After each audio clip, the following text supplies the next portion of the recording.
Yun, yung 13.5. Okay, ngayon punta na tayo kay Ivan. Papatune natin. Ting, andito yung tools. Ayun lang, hindi kasha. Kasha yan. Ano ka, pussy? We're not pussy. At ayun mga pus, punta na tayo kay Ivan. Magpapatune. Masaya na naman yung gising ko, my god. Yeah, karga. Sana hindi siya busy para matry natin.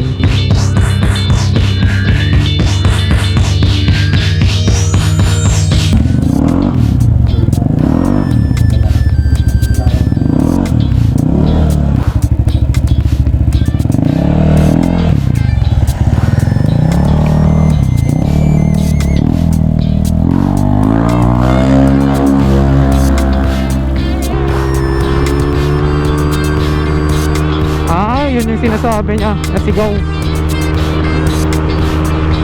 Okay. Yung lining, tapos yung bell na lang, straight SRF na tayo. Ganda pala dito ah. Ngayon lang ako duman dito na side. SM La Union. Merong signal light dito, traffic light pala. Tapos ay paikot. Okay. LU. Ganda ng sigaw. My god. Ganito dapat.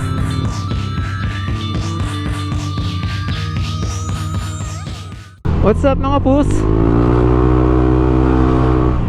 Pupunta tayong shop ngayon ulit. Hindi tayo mapakali sa motor natin. Magtatanong tayo kung magkano yung pulley ng SRF. Total nasimulan na natin, di ba? Kasi yung ating pulley na nakalagay, kasi itong ating sidings, chop suey talaga to. Inaamin ko na chop suey to. Lahat ng brand chop suey. Saka ngayon medyo naiisip ko na ika-canvas ko kung magkano yung ibang parts ng CRF. I-set na natin ng CRF to. Pero hindi ngayon. Canvas lang ba? Parang magkakanvas lang tayo kung magkano ganun. Itong pulley kasi natin is naka 13.8. Eh kailangan natin is 13.5. Tama ba ako? Yung 13.8 kasi pang top speed. Parang sinasabi nila. Pinabalak natin na mag 13.5. Siguro medyo pricey din yun. Kasi 13.5, di ba? Ay, grabe. Napaka-init. Kakagising ko lang actually. Naghilamos lang ako toothbrush as alis kagad. Kaya medyo lutang-lutang pa tayo. Sarap. Ganda ng sigaw. Ang ganda yung sigaw niya, yung nag-torque drive tayo. Oh, jeez. Traffic dyan eh. Hanggang ngayon oh. Christmas pa rin dito sa amin. February 11 na. 11 na ba? Ay, February 12 na pala ngayon. Mahirap pala kung nasimulan mo na mag-sidings mga pus. Base sa experience ko. Hindi ka mapakali, grabe. Hindi magkakamatch kasi chop suey nga, di ba? Tip ko lang kung magsa-sidings kayo. Dapat magkakabrand talaga lahat. My god. For me lang ah. Ewan ko sa inyo. Napaka-traffic. Umagang umaga nga eh. Tapos sa Sunday rides pala natin mga pus, ewan ko kung papanorte kami. Kasama natin si Marshall. Pero mas gusto ko sana mag-ride sa bundok. Oh, mas maganda kasi sa bundok eh. Nakaka-relax. Sana all. Wala eh, wala tayong pagbigyan ng flowers. E di pyesa na lang. Kasi si SRF is sister company ng SR8.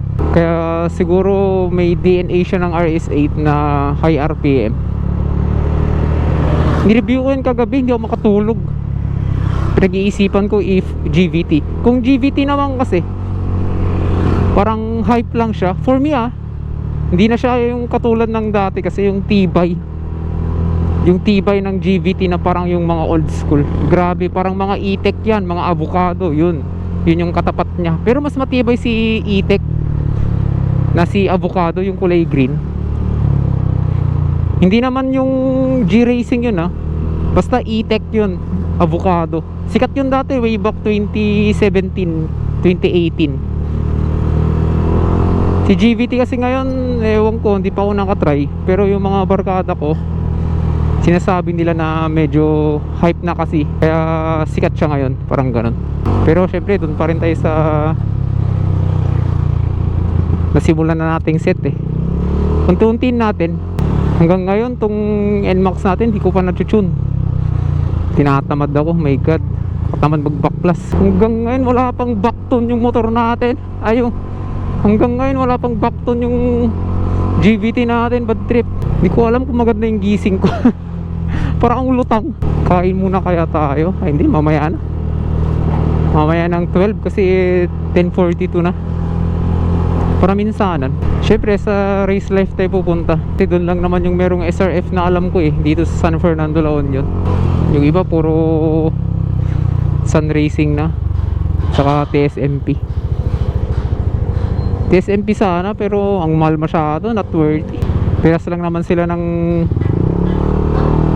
angle na 13.5. Brand lang magkakaiba. Sana mura lang. Aabot kaya ng 2 plus yun. Okay, andito na naman tayo. As natin nga kung magkano. Baka mabudol na naman ako. Mapabili tayo di oras. Try natin. Wala naman siguro masama.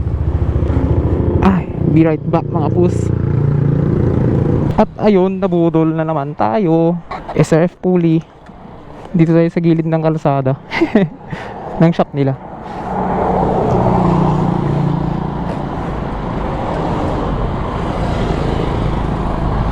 Titingnan natin yung rampa. Wow, ganda pala. Ayun oh, ito yung low. Dito yung magaan na bola sa left. Tapos sa right is yung mabigat.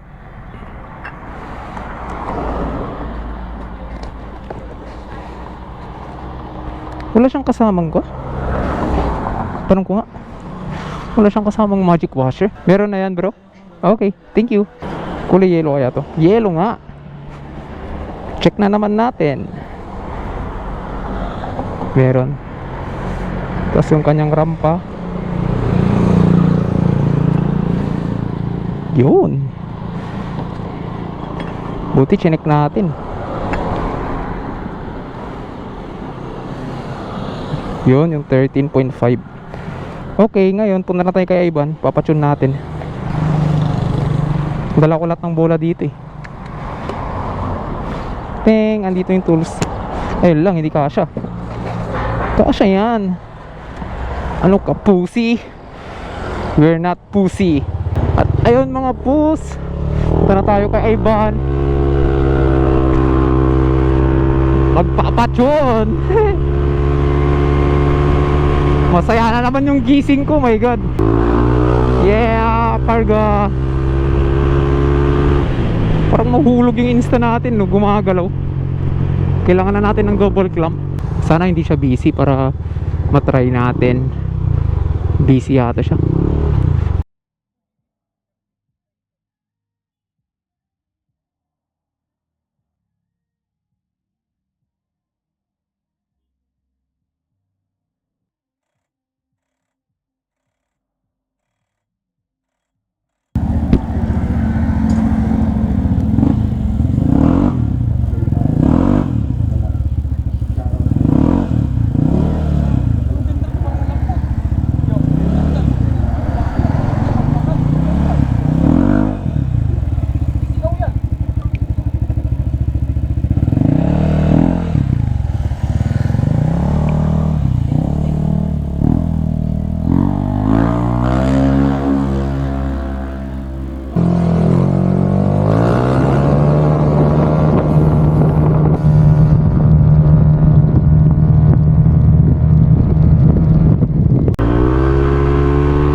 At yun mga post, tapos na natin ipatune kay Evan.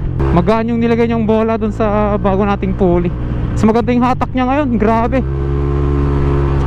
Iba talaga kung naka 13.5 ka na pulley kaysa sa 13.8. Tapos ngayon gagawin daw is kailangan palapatin muna yung pulley dun sa flyball. Guwapong sigaw yun. May nakalagay din dun sa likod. May nakalagay din dun sa pulley kung saan mo siya dapat ilagay. Yung high at low, may nakalagay dun na H, high, yung mabigat na bola. Tapos yung low, yung magaan na bola. Ewan ko kung paano niya nilagay. Siguro sinundan niya yon. Kasi dun sa rampa ng bola, sa rampa ng pulley, yung lalagyan na ng bola, sa left yun yung high. Maiksi yung kanyang curve na pataas sa pulley side, sa bola. Tapos dun sa high, medyo mas mahaba siya ng konti.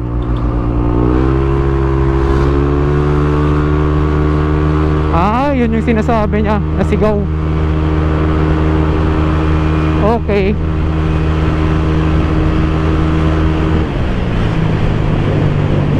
Okay, gets ko na. Ganun lang pala.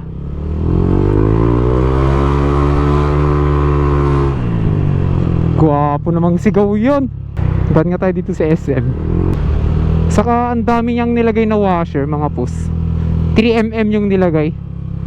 Kasi kailangan talaga lapat na lapat yung belt sa likod. As in na talagang lapat. Tapos ang dami niyang nilagay na washer, mga pus. Siguro mga 3mm yun. Kahit konti yung nakalagay dun sa drive face, sa spline, kailangan nyo na lang tanggalin yung washer. Yung washer ng pulley, yung malaki,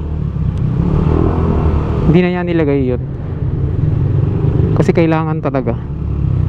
Hindi ko alam kung ilan yung top speed natin ngayon, pero palapatin ko na lang muna. Sa susunod na lang natin i-top speed. Balak ko paunti-unti na gawing SRF lahat inside digs natin. Yung kulang na lang is yung mga medyo hindi siya pricey, yung lining, tapos yung bell na lang straight SRF na tayo. Ganda pala dito. Ngayon lang ako duman dito na side. SM La Union. Merong signal light dito, traffic light pala. Tapos ay paikot. Okay. LU. Ganda ng sigaw. My God. Ganito dapat. Lumalabas ka agad yung VVA niya, 28 pa lang. Yung pagkakalam ko, yung nilagay niyang bola is 7.9 or 7.8, di ako sure. Medyo masigaw-sigaw na siya. Si SRF pala, mga pus, is sister company ng RS8. Kaya same sila. Sabihin mo same na sila. Syempre kung mag sister company sila, di ba mga pus, same material yan, same engineering, iba lang yung brand. Ginawa lang siguro si SRF para sa budget meal.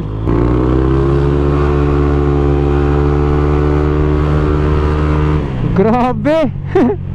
Ang sarap. Diretso.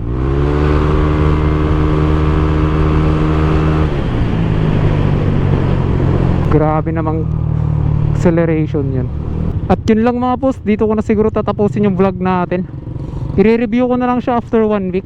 Syempre, lalapatin pa natin yung flyball para malapat siya bago natin i-review after 1 week. So yun mga post, salamat sa panonood at peace out.